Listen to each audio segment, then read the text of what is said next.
And I tried hard to be proud of my service, but all I could feel was shame. And racism could no longer mask the reality of the occupation. These were people. These were human beings. I've since been plagued by guilt anytime I see an elderly man, like the one who couldn't walk, who we rolled onto a stretcher and told the Iraqi police to take him away. I feel guilt anytime I see a mother with her children, like the one who cried hysterically and screamed that we are worse than Saddam as we forced her from her home. I feel guilt anytime I see a young girl, like the one I grabbed by the arm and dragged into the street. We were told we were fighting terrorists. The real terrorist was me, and the real terrorism is this occupation. And the ruling class, the billionaires who profit from human suffering, who care only about expanding their wealth, controlling the world economy, understand that their power lies only in their ability to convince us that war, oppression, and exploitation is in our interest. Soldiers, sailors, Marines, airmen have nothing to gain from this occupation. The vast majority of people living in the U.S. have nothing to gain from this occupation.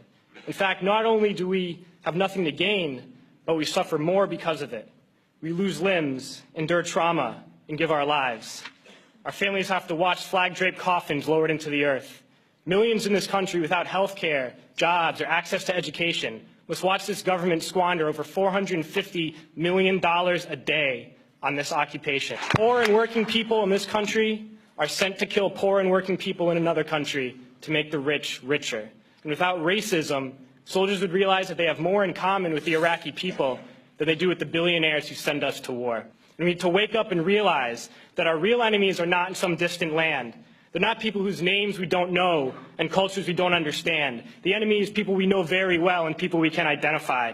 The enemy is a system that wages war when it's profitable.